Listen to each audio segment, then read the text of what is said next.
Hi, this is Sir Amboy, and welcome once again to my lecture series in differential equations. In this episode, I will discuss an application of differential equations in mechanics.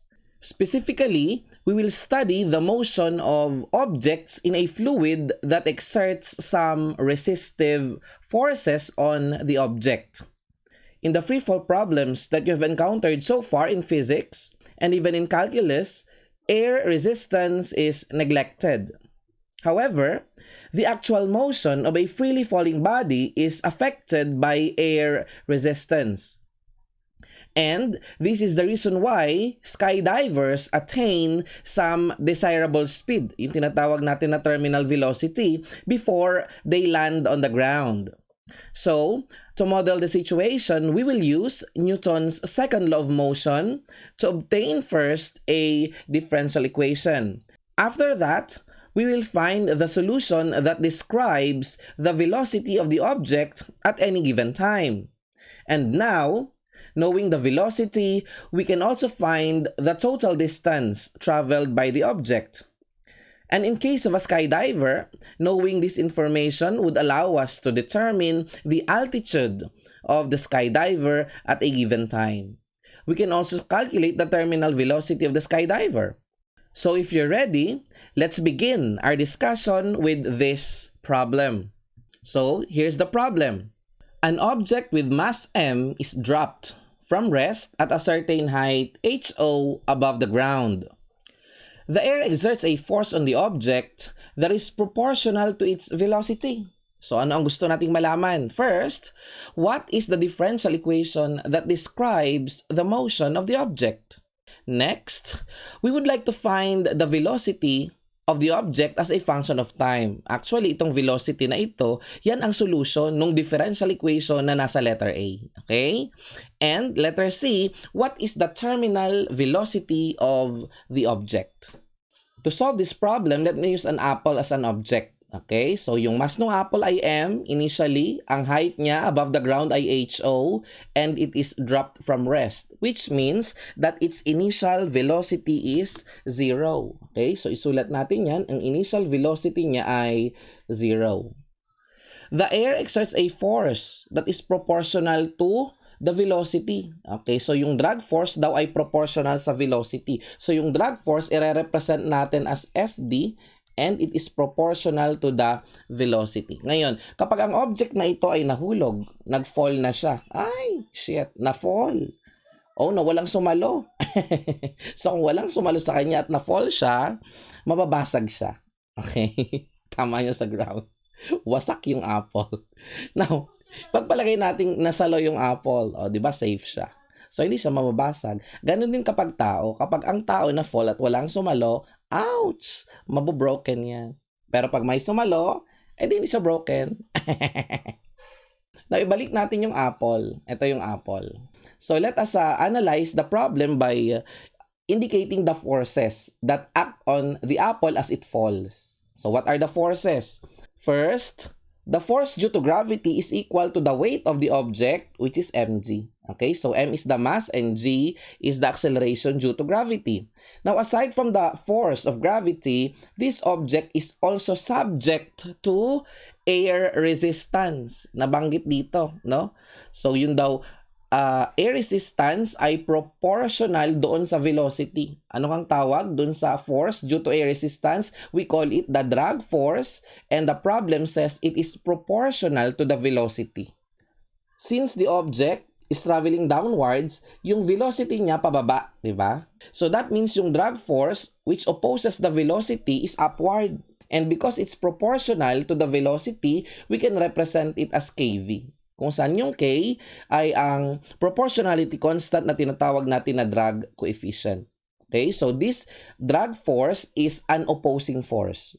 And because it's proportional to the velocity, then it is equal to kV, where K is the proportionality constant called the drag coefficient. So from this, we can now formulate a differential equation. And how are we going to do that?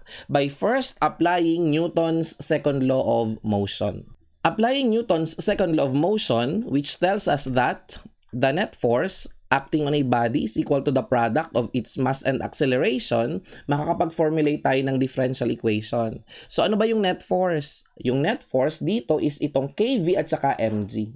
But since the velocity of the object is traveling downwards, this opposing force, kV, should be made negative because it's opposite the direction of the velocity. And resisting force yan because it's an opposing force, siya yung gagawin mong negative. So kahit na yan ay upward, because it is an opposing force, we will make it negative. Samantalang ito namang mg, yan yung gagawin nating positive kasi yung actual velocity ng object ay downwards. So, yung F net niya magiging mg minus kv is equal to mass times acceleration. But we know that the acceleration is the time derivative of the velocity. Right? So, instead of using acceleration, we will use dv over dt para magkaroon tayo ng differential equation. So, m times dv over dt. So, we now have the differential equation that describes the motion of this freely falling body in the presence of the drag force, which is equal to kv. Okay? So, our next goal is to solve this differential equation. So, if you will notice, this differential equation is linear in the variable v. Okay? So, this is actually a FOLDE. A first-order linear differential equation. However, hindi na natin yan gagamitan ng FOLDE. Why? Because this equation is also separable. Para yan ay maging separable, first, ihiwalay natin yung derivative term, no? By dividing both sides of the equation by m. So, yung dv over dt, ililipat ko lang sa left side. So, dv over dt is equal to, nag-divide tayo ng m, di ba? So, we will have g minus k over m times v. So, since nag-divide tayo ng m, yung m dito mawawala. Tapos, yung k dito magkakaroon ng divisor na m bago natin i-multiply sa v. Okay? So, this equation is now separable. How are we going to separate the variables v and t?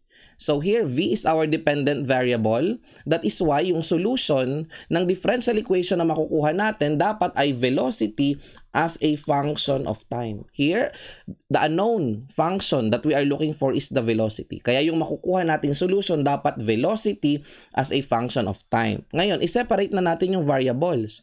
Para yun ay magawa natin, itong coefficient ng dependent variable gawin nating common factor. So dv over dt is equal to, gawin natin common factor yung k over m, and then since itong j walang coefficient kasi 1 yung nandito niya, lagyan mo dito ng m over k, and then g, ayan, minus v. So by doing this, masaseparate na natin ngayon yung variables. Bakit? Kasi po yung variable na lang dito na natitira ay v. Yung m, g at k pare-pareha silang mga constant. Now, first, let us consider the situation when dv over dt is 0.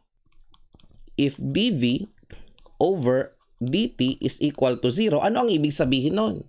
Ibig sabihin lang yan, di ba yung dv over dt ay acceleration? Ibig sabihin lang yan, hindi na nag-accelerate yung object. 0 na ang kanyang acceleration. So, anong tawag dun sa velocity na makukuha natin kapag ang acceleration ay 0? Yan ang tinatawag natin na terminal velocity. Makukuha natin ngayon ang terminal velocity kapag sa equation na ito, yung dv over dt ginawa nating 0. Okay? So, if this dv over dt becomes 0 and we solve for v, yung makukuha natin na v, yun yung terminal velocity na equal sa mg over k. Ayan, mg over k. So, once again, this vt, which is equal to mg over k, is the terminal velocity of the object. Sir, bakit siya magkakaroon ng terminal velocity?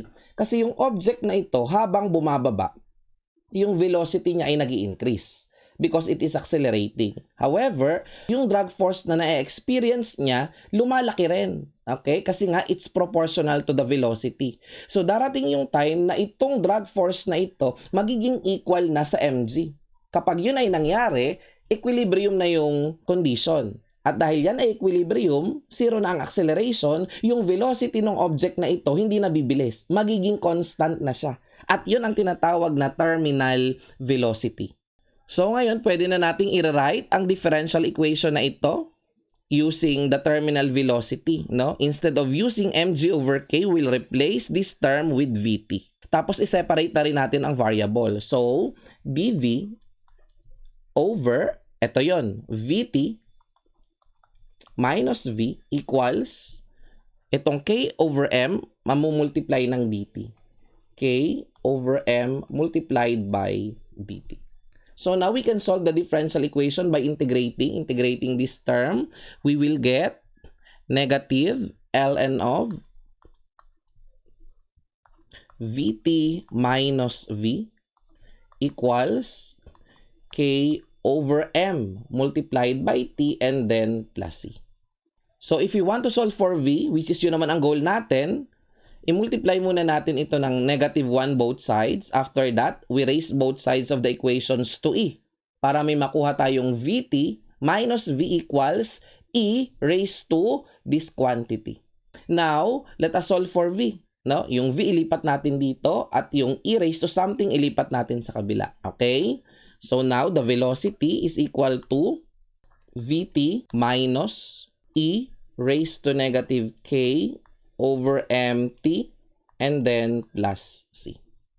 At itong term na ito, pwede nating i-rewrite, no? Yung e raised to negative k over mt plus c, pwede nating isulat as, kopyahin ko lang yung vt minus c. Ito, gagawin ko na lang siyang i-capital letter c, the arbitrary constant, e raised to negative k over m times t. Okay? So, ito na ngayon ang general solution ng differential equation na meron tayo kanina.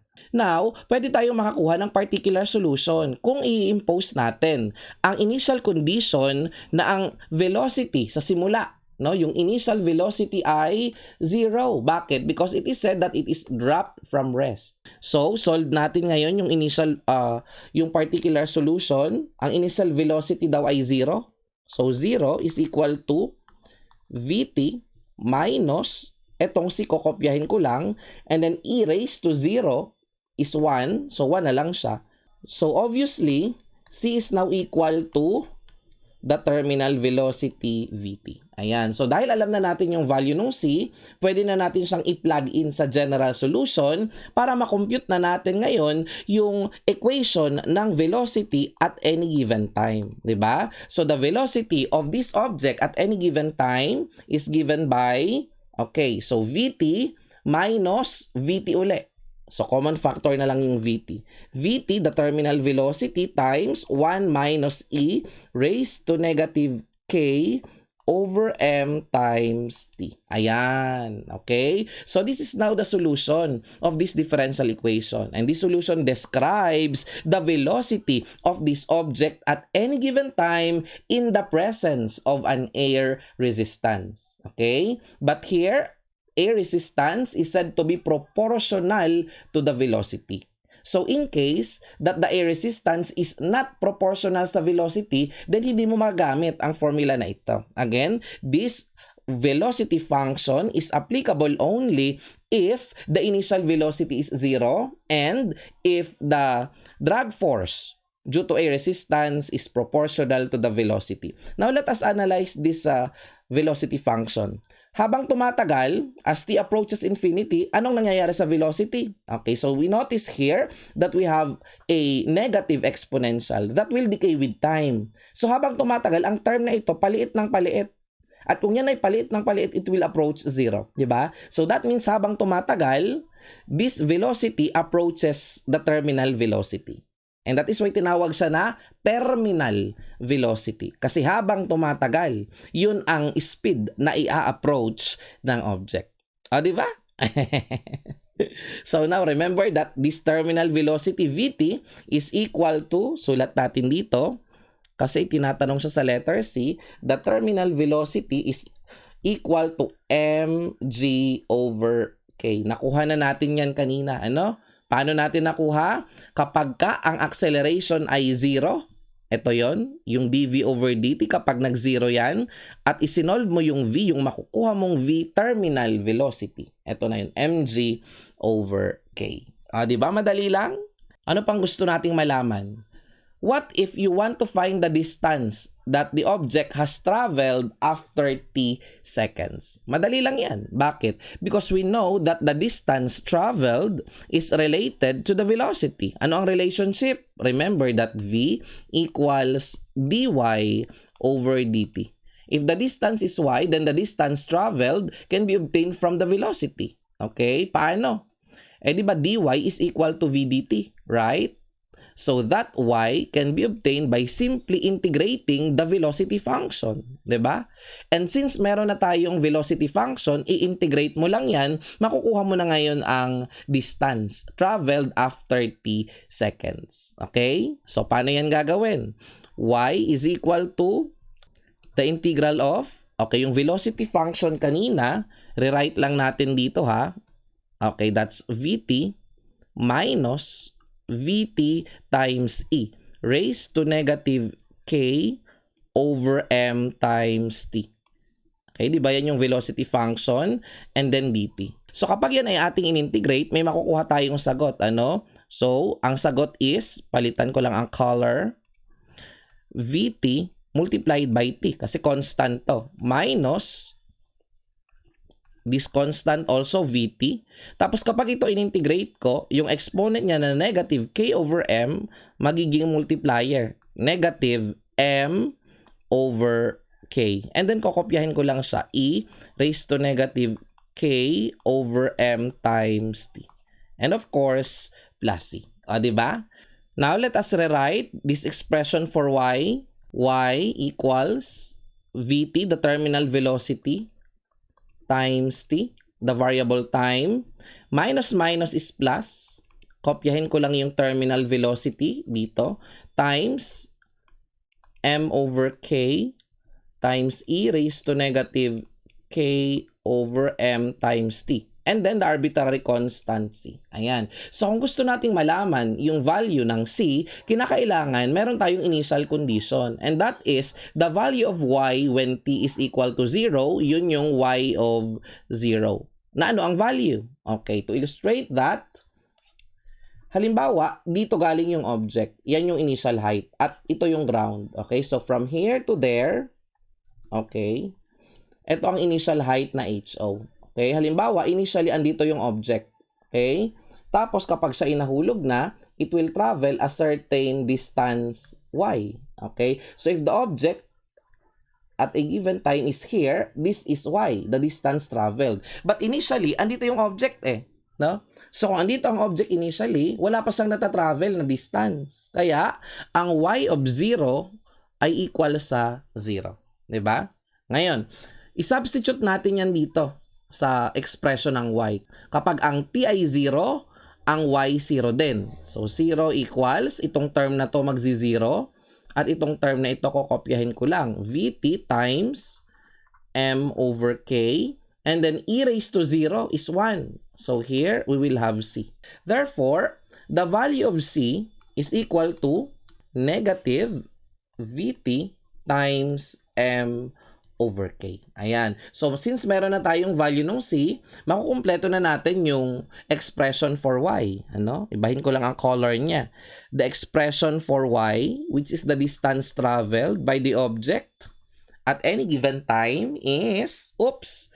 So, lahat ng terms dito ay may vt. So, that vt can be used as a common factor. So, vt times yung unang term, ang matitira ay t. Yung pangalawang term ay matitirang m over k times e raised to negative k over m times t. And then, yung plus c is negative of this. So, may matitirang minus m over k. Ayan. So, this is now the expression for finding the total distance traveled at any given time. Okay? So, di ba? Ang dali lang. Ngayon, kung gusto mong mahanap ang height ng object, ano yung height? Halimbawa, ito yon. Okay? At any given time, ano ang height niya? So, this is the height. No? H. So, to get that height, you just subtract y from the initial height. Di ba? So, that is just ho minus y. So, if you want to get the elevation of the object, Ito yata yan. What is the object's elevation h at any given time? So if you want to get the elevation h, you just subtract the total distance traveled y from HO. So that's HO minus y. O, di ba? Madali lang?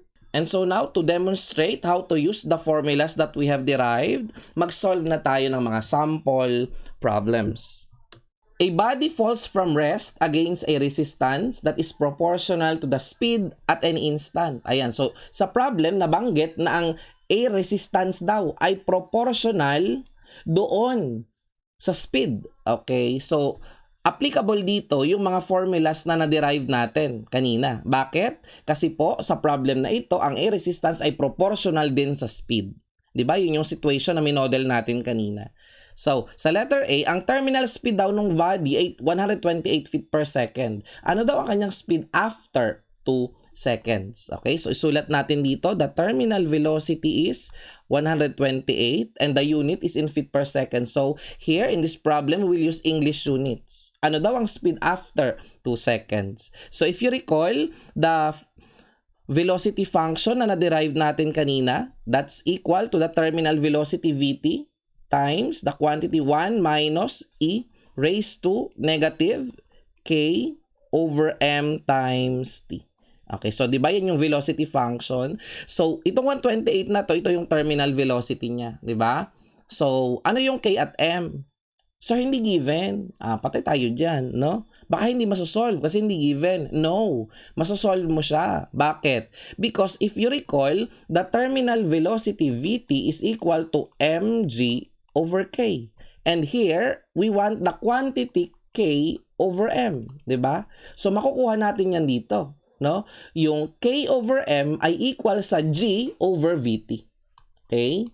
And since vt is given and of course, this g is a constant, then masosolve natin yung problem, no? And remember, sa English unit, ang g, no? Ang value ay 32.2.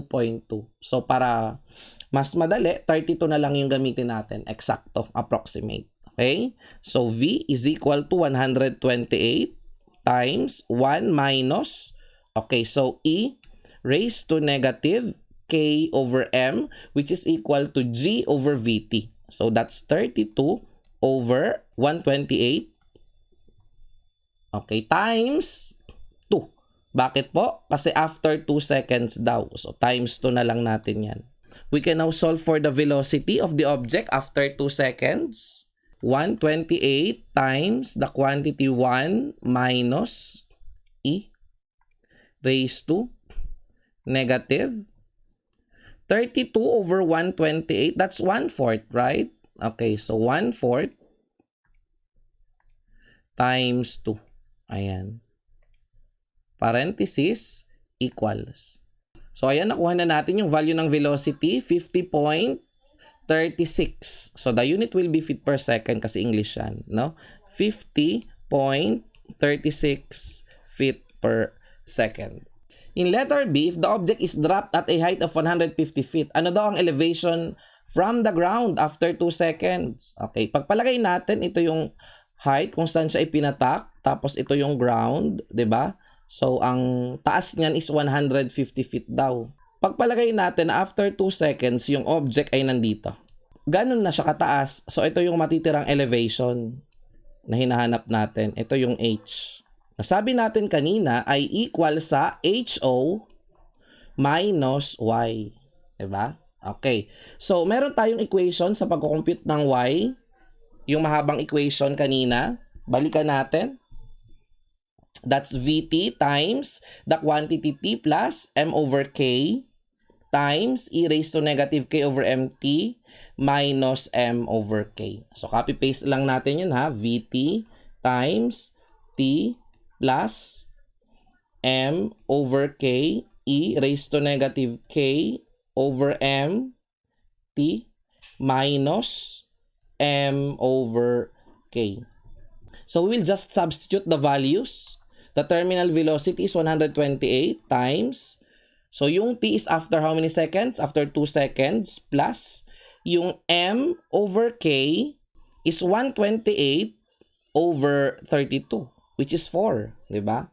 So, 4e raised to negative at yung k over m is 1/4 times t na 2 seconds minus m over k which is also 4. Ayan. So, i-calculate na natin yan. 128 times 2 plus 4e raised to negative 2 over 4 is 1/2. Bakit po 2 over 4? Ayan no, 2 over 4. Di ba para madali? So gagamitin mo yung calcu at saka mental math ng sabay para efficient ka. Minus 4. Okay, equals. Yan. So may makukuha tayong 54.54. So ang unit niya natural ay feet. So we have 54.54 feet. Okay. So hindi pa ito yung elevation. Yan pa lang yung height or distance na na-travel niya after 2 seconds. So if you want to get the height, that is just 150. Ito yung initial height niya minus 54.54. Diba? So kapag mininosan natin yan ng 150, ang makukuha nating sagot ay 95.46. Okay, so 95.46 feet. Ayan. So, na-solve na natin yung problem, di ba? Now, there is an easier way actually to solve for y, no? Na hindi mo nagagamitin yung formula. Remember that y is equal to the integral of v dt. Okay? So, we can just integrate the velocity function from 0 to that given time na t. Di ba? Okay, so testingin natin yan ha. Okay, i-integrate natin yung velocity function. Okay? So, ano nga ang velocity function? That's this, 128 times 1 minus e raised to negative 1/4 times t. Okay, so hindi mo ilalagay yung value na to. T mismo talaga yung variable. Okay, yung t papalitan ko lang ng x. Okay, and then parenthesis, tas i-indicate natin yung limits from 0 to 2 seconds daw, so 2. Ayan, so may makukuha tayong same lang na answer, no? 54.54, di ba? Same lang. Tapos, if you want to get the height, that's again 150 minus the answer. So we will get the same answer, 95.46 feet approximately. Di ba? So kung nakalimutan mo itong mahabang formula ng y, okay lang yan, hindi mo yun ikakamatay. Pwede kang mag-integrate to get the value of y directly sa iyong calculator. Di ba? Ang dali lang? Now, hindi pa tapos. Bakit? What if gusto nating malaman kung kailan tatama yung object sa ground? So, balikan natin yung drawing na to. Kailan siya tatama sa ground? Aha. So, pag tumama siya sa ground, andito na yung object. Diba? Ito na yung object mo. At ang total distance na na-travel niya ay 150 when the object hit the ground. So, kapag ginamit natin yung equation natin ng y, at isinubstitute natin dito yung y equals 150, knowing all the parameters except t, makukompute natin yung t. Diba? Okay, so gawin natin yan.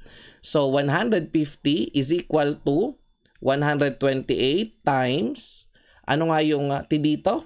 T talaga, no? Plus m over k, which is 4. Ayan. E raised to negative 1/4 t. Saan ang galing yun? Ito yun, 1/4. Tapos yung t, variable yun. And then minus 4. Ayan. So, isolve mo lang dyan yung t. No? Paano? Calculate lang uli. Shift solve lang yan. No?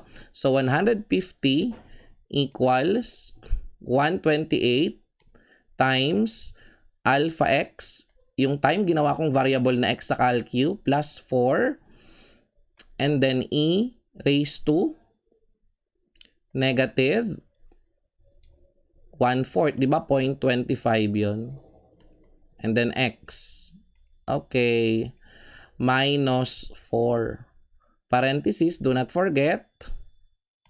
And then shift solve. Ayan. So, mga ilang segundo kaya? Okay. Kasi kanina, 2 seconds siya. No? Yung given. So, malamang tatama sa ground more than 2 seconds. Magpalagay natin 3. Diba? yung value. And then equals, mako-compute siya ngayon. Ayan, no? Malapit dun sa estimated value natin, no? Yung time na nakuha natin is approximately 3.51. So, 3.51 seconds. So, tatama siya sa ground after 3.5 seconds. So, balikan natin yung drawing. So, from here to there, 2 seconds yan, no? So, at that instant of time, nakapag-travel siya ng 54 feet. And then, from here to there, aabot ng 1.5 seconds pang mahigit, no? Kasi 2 seconds mula dito, and then, kasi 3.5, di ba? 3.5 yung nakuha natin. So, yung 3.5 na yan mula dito hanggang doon. So, from here to there, it will take another 1.5 seconds approximately. Di ba? So, nasolve natin yung problem, no? So, kapag ka ikaw ay nagsosolve ng problem, hindi lang dapat nakuha mo yung sagot. Dapat, naunawaan mo rin ano ba ang nangyayari doon sa problem. So, let us solve another example. Example number 2. A 2 kilogram ball is dropped from rest in a fluid in which the resistive force is 0.8 V, where V is the instantaneous velocity in meters per second. Ayan. So, mayroon daw tayong fluid. No, dun sa fluid na yon, malamang liquid yan, may bola ka daw na ipinatak. 2 kilograms yung ball, tapos ang resistive force so itong resistive force na ito, yan na yung drag force mo. No? Yung FD ay equal sa 0.8 V.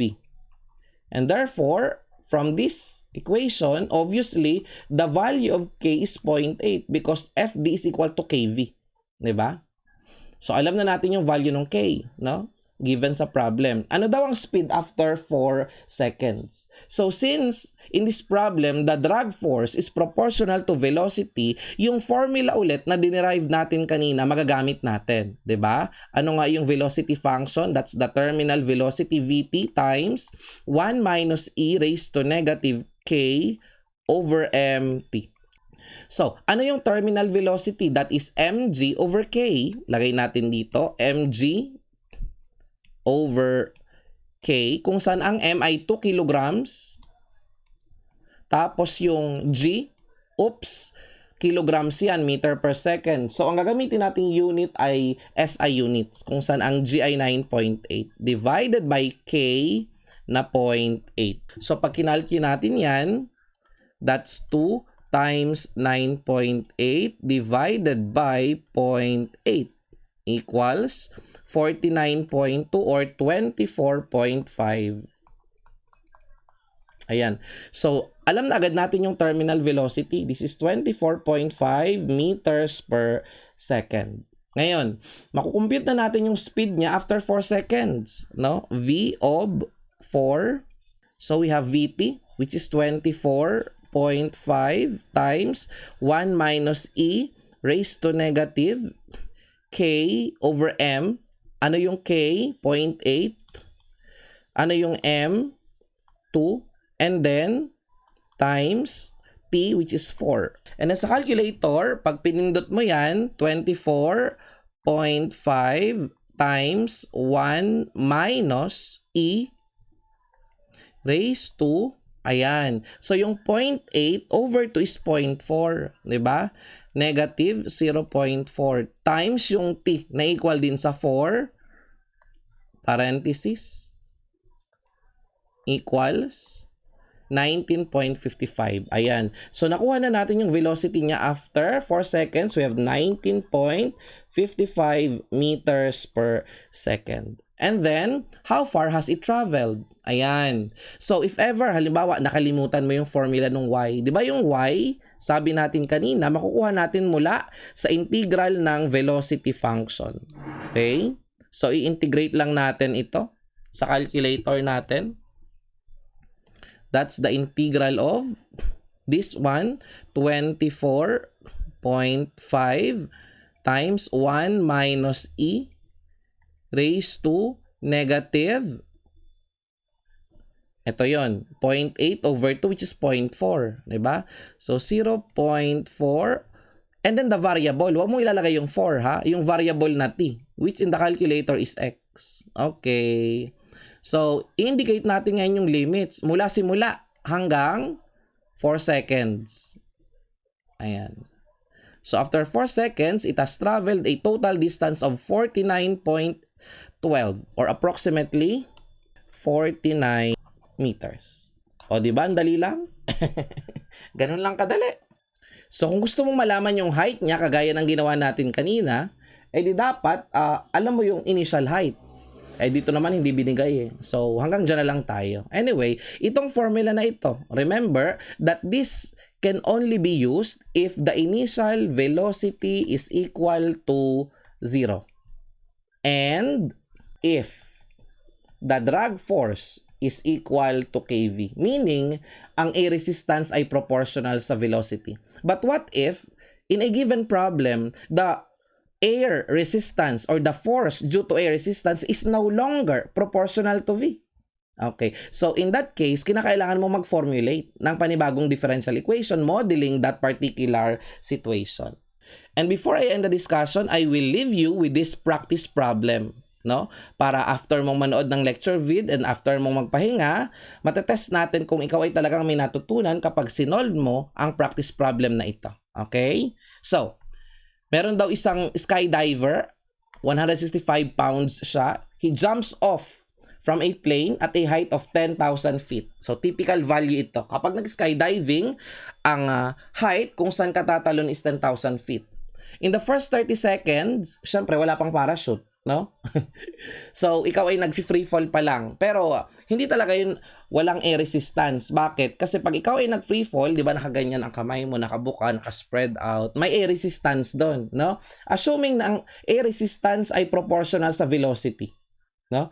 At ang proportionality constant ay 2. So, yung drag force natin ay equal sa 2V. Kung saan yung V ay ang velocity ng skydiver at any given time. And then after that, after the first 30 seconds, yung daw parachute ay i-release. So, pag bumuka na yung parachute, yung drag force, magiging mas malaki na siya. No? So, since mas malaki na yung drag force, yung velocity ng skydiver, babagal yan. No? If this time, the drag force is proportional to the square of the velocity. Ayan. So, this time, the drag force is proportional to the square of the velocity. Find an expression for the velocity at any time t after the initial 30 seconds. Assuming that we use the same value of K, 2 pa rin yung gagamitin mo. And what is the skydiver's altitude 2 minutes after he jumped off the plane? So, paano mo isosolve ang problem na ito? Dun sa first 30 seconds, magagamit mo pa rin yung formula na ating dinerive kanina. Bakit? Kasi doon, ang drag force daw proportional pa sa velocity. But after the initial 30 seconds, magke-create ka na ngayon ng panibagong differential equation kung saan ang drag force ay proportional na sa V squared. Okay? And that is your task, no? Para sa practice problem na ito. Kinakailangan ma-solve mo ang velocity function kung saan ang velocity ay proportional na sa, or drag force ay proportional na sa square ng velocity. Okay? So pag na-solve mo yung sagot, i-comment mo lang dun sa baba, no, yung answer, no? Ano ba yung numerical answer na hinahanap dito? Ayan, altitude ng skydiver after he jumped off the plane, no? After 2 minutes. So yun yung i-comment mo sa baba ng video. Okay? Sige. Hanggang dito na lang and see you in my next lecture vid. Bye.